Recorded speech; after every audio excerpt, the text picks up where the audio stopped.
Hello and welcome to Saturday's edition of Cracking the Cryptic. And on screen today we have a puzzle by DiMono, who's featured on the channel a couple of times recently, and both times I've been incredibly impressed by his puzzles. So I'm looking forward to trying this one. It's got a very, very high rating, of course, but also it's not meant to be too difficult. So I hope that proves to be true and we find the logic we're looking for. Now I've got a couple of very cool things to tell you about today. The first is a competition we're going to run. Now, Sam Cappleman-Lynes, one of the great constructors in the world Sudoku scene, sent me this puzzle yesterday. And what did he say about it? Let me read this to you. He said, "It is easily, and it's not even a close call, the most intricate solution path I have ever worked into one of my puzzles." Now, I spent a long time on this last night and I did eventually crack it. It is absolutely stunning. This is an incredible puzzle. And what we're going to do is run a competition. So we'll give you a week. So next Saturday is the deadline to send us your solutions to this, crackingthecryptic@gmail.com. And we will pick the best three and send them over to Sam for adjudication, and for the top one we will give a piece of merchandise. So the criteria we're going to use are best logic and most beautiful. So it's got to be, but both of those things are important. We're not interested in whether you manage to solve it. I don't just want to see a completed Sudoku grid. I'm sure a solver will be able to churn out an answer for this, but we're looking for logic. And that's why we're going to let Sam be the final arbiter, because he obviously knows exactly what logic he expects to see in his own puzzle. Now, rather excitingly, after next Saturday, so it may be if you don't find the logic or you're interested to know what Sam's thinking was, he is going to make a video for us, and we're going to make that available for those of you who are patrons of the channel. So this is extremely exciting, and I do hope you all enjoy it. Do check this puzzle out. Now, coincidentally and rather brilliantly, I'm killing two birds with one stone, because Sam's puzzle has exactly the same rule set as DiMono's puzzle today. So there'll be a link under the video to Sam's puzzle and of course to DiMono's puzzle, and they will have the same set of rules. So that's the first exciting thing I wanted to tell you about. The second exciting thing I wanted to tell you about, let's go back to DiMono's puzzle. Here it is our Kickstarter campaign. Now, somehow we went through our most recent stretch goal just early hours of this morning. So what we're going to do, we've added 3 new stretch goals. Now, some of these are extremely interesting, including the opportunity for you guys to pick another 10 puzzles to go in the book. So do have a look at them. If you haven't checked out the Kickstarter book campaign yet, the idea is we're going to try and create the greatest Sudoku book there has ever been. I'm actually in no doubt it will be that Sudoku book, and all of these stretch goals are just making it even more brilliant. So anyway, have a look at the stretch goals. I hope you like what you see. Now let's get to the rules of DiMono's puzzle and Sam's puzzle, of course. Let me read them to you. What we've got is normal Sudoku rules apply. No cells separated by a single knight's move in chess can contain the same digit. So if you've not come across that before, let's imagine that square was a 1. If this square was a chess knight, it could jump to these cells. And that means none of these cells can contain the digit 1, because that would put a chess knight's move away from itself, and that's not allowed. No digit can be a chess knight's move away from itself. We've got normal killer Sudoku rules. So that means in this case, for example, these 3 squares have got to sum up to 20 without repeating a digit. And normal little killer Sudoku rules. So how do these clues outside the grid work? Well, this one is telling us that those 6 cells there need to sum to 22 without repeating a digit. Sorry, no. That's wrong. That is wrong. You can repeat a digit on a little killer Sudoku diagonal. Sorry, that was my brain getting ahead of, my brain just going completely haywire. You can repeat a digit on a little killer Sudoku diagonal. Obviously, those 2 cells couldn't be the same digit because they are in the same box of the Sudoku. But those 2 digits could absolutely be the same. So that's the way the rules work. Do have a go. The way to play is to click the link under the video as usual. With that, I get to play. Let's get cracking and see how we do. Now, I'm going to start there. Look, 1, 2 and 3 have got to go into that 6 cage. And, yes, that square is now a given, because this square can no longer be 1, 2 or 3. Now, if we look at this diagonal, the 13 diagonal here, it's already quite restricted, because those 3 cells are in the same box of the Sudoku, the minimum we could make them add up to normally would be 6. So normally the absolute minimum for these 6 cells would be 12, but this little cell here can't be a 1, 2 or a 3. So if that's a 4, all of a sudden the minimum for these 3 is going to be 7. And 7 and 6 is 13. So that's all looking good now. Okay.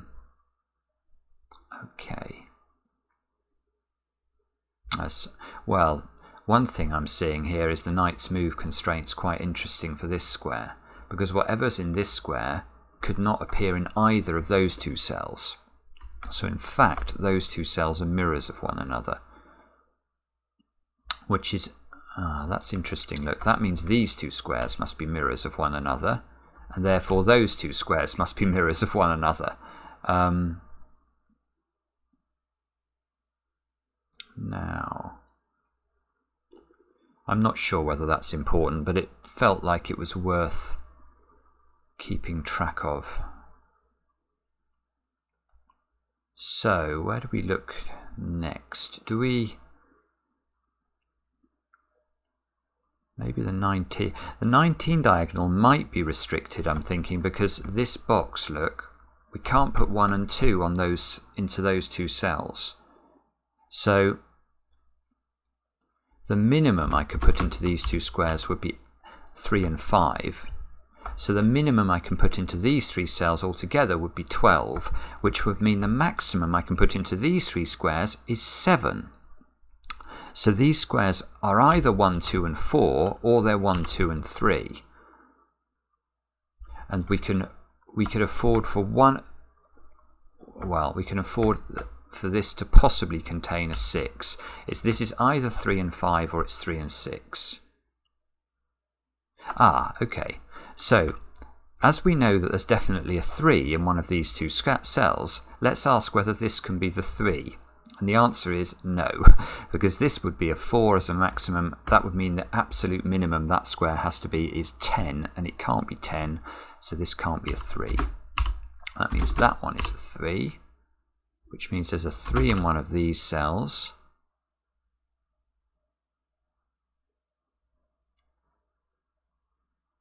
This can't be a 1, because it's still not possible for this square to be a 10. If this was a 1 and that was a 6, this would still have to equal 10, and that's not possible. So this has got to be 2, 3 or 4. Now that means that the 1 must be in one of those 2 cells. Now...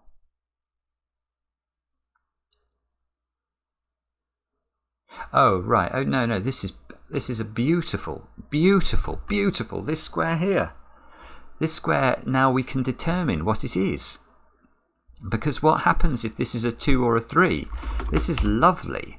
Because of the colouring and the knight's move constraint, if this is a 2, we can't put 2 in either of those cells, which means 2 becomes purple. But 2, if it's purple, that means both of these 2 squares would have to be a 2, and that breaks the rules of Sudoku. So this can neither be 2 nor 3 for that reason, and therefore it must be 4. I love that. That's gorgeous. Oh, and I love it even more now, because the 19, we knew this was 1, 2 and 4, or 1, 2 and 3. Well, it's now not 1, 2 and 3, so this is a 1, 2 pair. This must be a 5 in order to keep this down to 19. That must be an 8 to complete the 17 cage. That means there's a 5 up there. That means there's a 5 over here.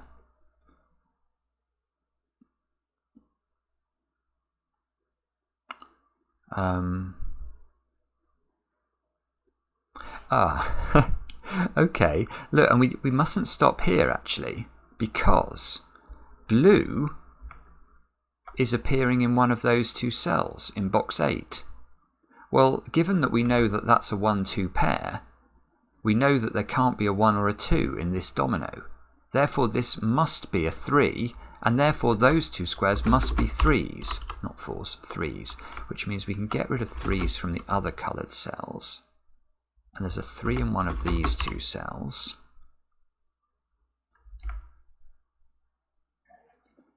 So sorry, what I was doing there was I was looking at 3s and their impact on this box. Now 3 by Sudoku can't go there. Now this pattern in a Knight's Move Sudoku is interesting because it means you can rule a 3 out from both of these cells, because a 3 here, for example, rules a 3 out from both of those positions. So I was just checking whether there was a restriction on 3s, but I'm not sure that there is, although 4s might also be interesting. Look, nearly. 4s are almost good as well.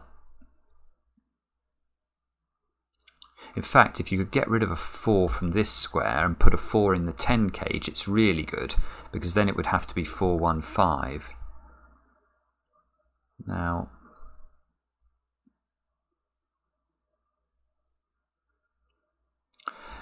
and I can get rid of a 4 from this square. How? How? Well, it's not by focusing on 4, it's by looking at this column. It's beautiful geometry again from DiMono. Absolutely, and this guy is really, really good, because where do 1 and 2 go in column 7? Well, this square sees those 2 by Knight's Move, so you can't put a 1 or a 2 in here, or you can't put a 1 or a 2 in this box. You can never put a 1 or a 2 in a 20 cage. You can't put a 1 or a 2 here because there's a 1, 2, 3 triple in the row. And this cell sees both of those by that one by Knight's Move. So this square has got to be a 1 or a 2. And that gives us the play we need for the 4, because now 4 can't go in any of those cells. This one because of a Knight's Move constraint. So 4 is locked into the 10 cage. Once 4 is in the 10 cage, how do we make the other 2 cells add up to 6 without repeating the 4? Well, yeah, only if they're 1, 4 and 5. So that's not 4. This square now is at 2 because it can't be a 1. Look, this fixes the 2, the 1, the 1, the 2, 2, the 1 here, the 2 here, and suddenly we are most certainly cooking with gas. That one can't be a 3, look, because of the Knight's Move constraint. 1 must be in one of those 2 cells because of these ones not being able to be here because of the Knight's Move again. 2, look, 2's got to be not here because of Knight's Move. It's got to be in one of those 2 cells. 1's the same. This 1 is forced into the bottom row. 1 can't be here, so this is a 1-2 pair. Let's get rid of the 2 from the corner. 3 is still in one of 2 places in this box.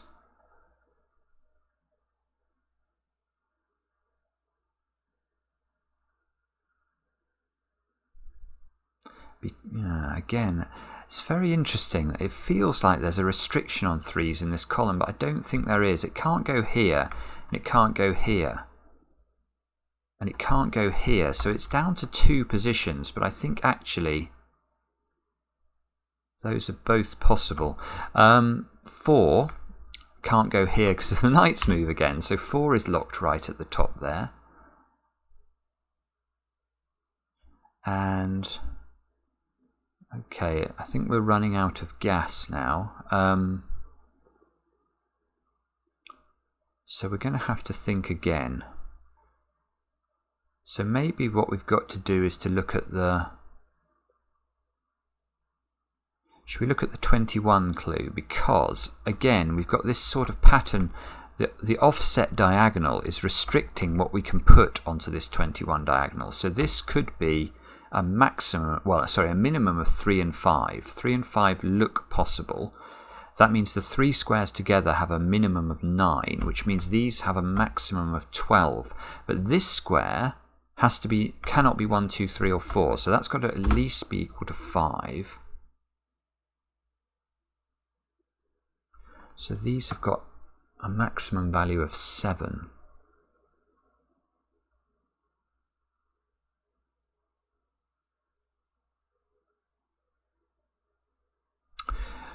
which I'm not sure whether it might be restricted.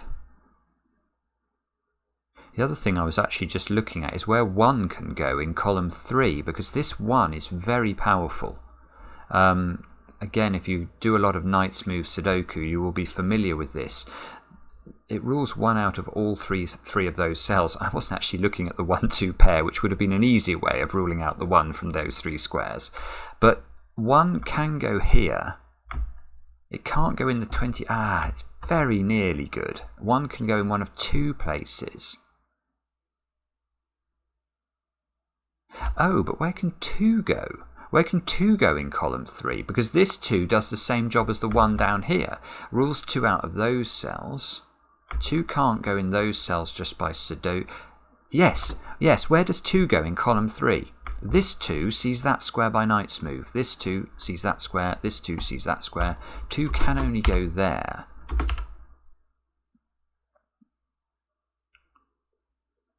Oh, that's remarkably... No, that's very annoying. I thought that would be useful.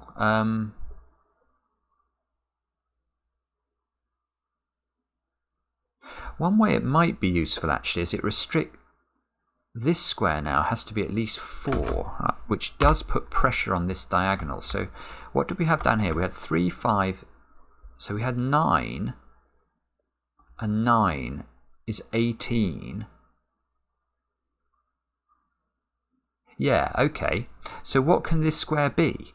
If this square is not 1, it can't be 2 or 3 because of the Knight's Move or Sudoku constraints. So it would have to be 4, which means the minimum value of this would be 4, 5, 6, which is already equal to 15. And we can't keep this down low enough because this has to be at least a 3, 5 pair. So this does have to be 1, which means that's not 1. This is a 1, 2 pair.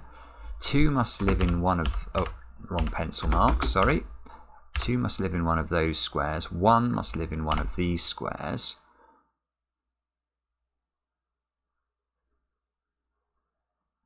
Got to be careful with my pencil marking here, actually, because I'm not keeping track terribly well of what I'm trying to do.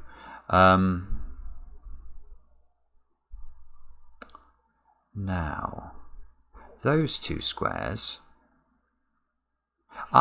these have to add to 11. They can't be 2, 9, 3, 8 or 4, 7. These are 5 and 6.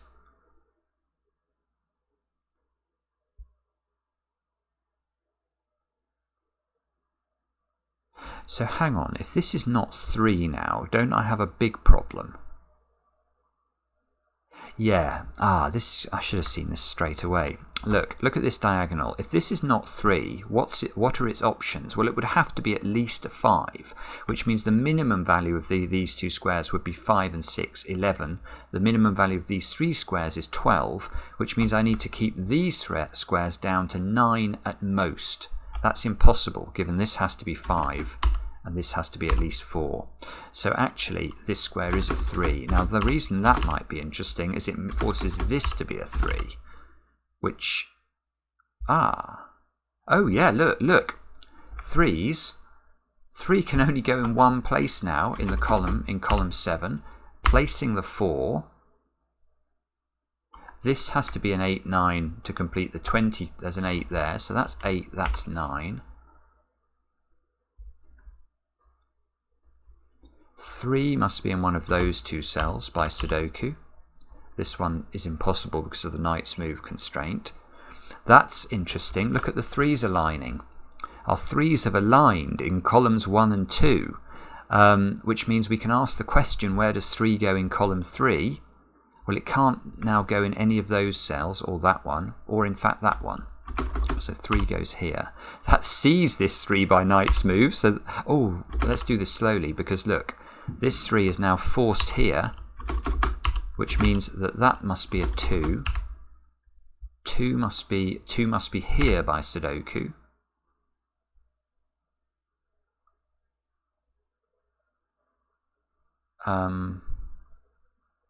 Okay, good.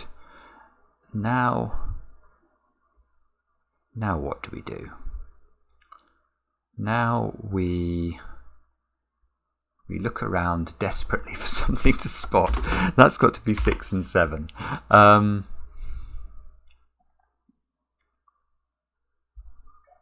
Sorry about this. Maybe I'd come back to this diagonal actually, because it was getting cluttered, wasn't it? I've now got 5 on it here. So these squares here have got to add up to 16.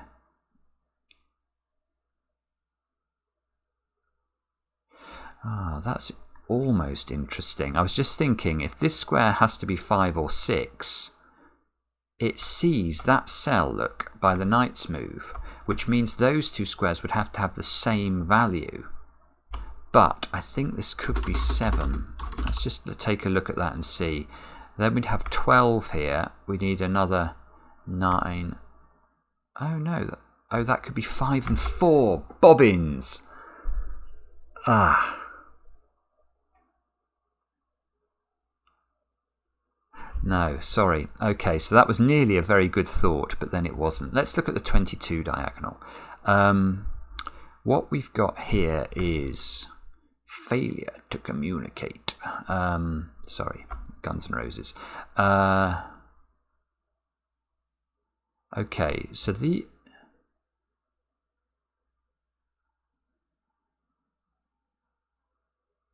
oh, this is very strange. Look at these 3 squares. They have to add up to 15, which means their average value is 5. But they can't all be 5 because those 2 are in the same box of the Sudoku. So exactly 1 or more of these cells has to be below 5. Which ones can be below 5? Well, this one can't be 1, 2, 3 or 4, just by Sudoku. Neither can this one, because it sees 1, 2, 3 and 4.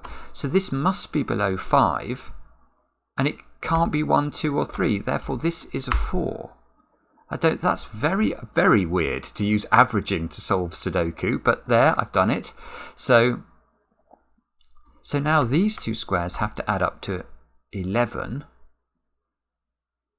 and therefore they must be 5 and 6. Oh, this is gorgeous. This is going to backfire into here. Yeah, because look, you can't put a digit lower than a 5 in either of these, so these must be 5 and 6 in order to get to the 11 we need. Now I'm going to come back down here again, because look, this square sees this one by knight's move, so those 2 squares have to be the same digit. Therefore, in this diagonal, we've either got 2 5s and another 5, so we've got 15 and a 6 there, or we've got 2 6s, in which case that will come down by 2 and give us a 4 6 here. Oh, and that's very lovely logic that's not given me a digit. Oh, it hasn't, has it? I don't think it has. Oh, how unfortunate. That can't be a 5. There's a 5 there. Let's remove that 5.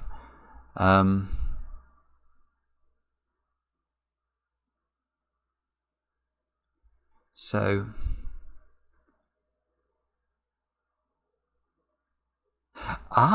no, let's stick with this. Let's stick with this because if this is 5, something rather beautiful happens. This is 5. Now we know that this would be a 5 6 pair, so this would be a 6. And now look what happens in box 2. Where does the 5 go? The answer is I don't really know, except I know it's in one of those 2 cells. And now I can't put a 5 in box 5. Look, this conglomeration of 5s leads to those 2 5s being impossible. And they can't both be impossible, or I couldn't put a 5 in the box. Therefore, I think we can say right here that this is not 5, this is 6. That's a really gorgeous pattern. Now, if these are 6s, that must be a 4. That must be a 5. Now, is that helpful? Oh, yes, it is, because that becomes a 5 now. Now,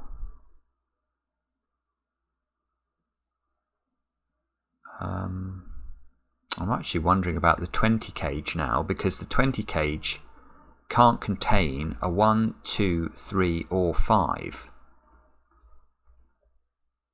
Ah, that's very cool. Yeah, and it can't repeat a digit. So if it didn't contain a 4, it would have to be 6, 7 and 8. And 6, 7 and 8 add to 21, not 20. So it does contain a 4. And the 4 here means that must be a 4. Which means this is a 7-9 pair and there's a 9 here. This, I really think DiMono's puzzles they have really got a lot of quality about them. I mean, it's just, nothing individually is brutally difficult. But as a package, it is just elegance personified. This can't be 6 because of the Knight's move. That's why I've placed this 6 here. 7 must live in one of those squares. These two squares, look, have got to be 7 and 9. And that one sees 7. So that's 9, that's 7, that's 6, that's 9. 6 can't go here, so 6 has got to go in here. In fact, this 17 cage, yeah, that needs to have a 4 and 7 in it to go along with the 6. There's a 4 there, so that's 4, that's 7. Sorry, brief interruption then from a little person. We've got 7 here, 6 here. We've got to put a 7 into one of those squares. We've got this 6 sees the 7 here.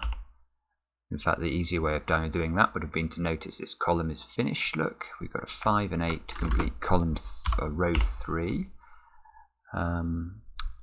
We need 8 and 9 into those squares. So presumably this column must be very restricted now. The 4 here, in fact, look, that's fixing the 4 there. Therefore this square needs to be 8 or 9, and it can't be 9. So that's got to be 8. That fixes the 8 and the 9. These two squares now have got to be 7 and 5. There's a 5 up there, so that tells us the order of those. Still nothing's reaching this 1, 5. How am I meant to do that? Hopefully that will become clear. We need 5. It must go here now. This square must be 4. This 5 is seeing that 5 by Knight's move, so that goes in there. That must be an 8 because there's an 8 down here. This is a 7-9 pair. Therefore that square should be fill-inable. And that should be a 5, I think. Which makes that one an 8, makes this one a 5. That does get us into the 5 and the 1. This one sees that square by Knight's move, so we can fill in the 1 at the top. This is 6, 7 and 8. You can see we can fill all of those in, and suddenly I think we are on the home straight. We need 6 and 9 into those squares. We can do it. 7, 9 here. Is there...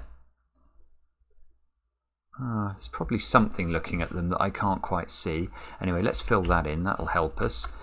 6 and 8 into those squares we can do. 8 must go here by Sudoku.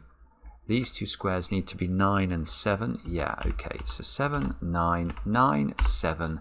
Check. That is another stunning puzzle by DiMono. Again, nothing that difficult, but just, yeah, pure enjoyment. I hope you got as much pleasure out of that as I did.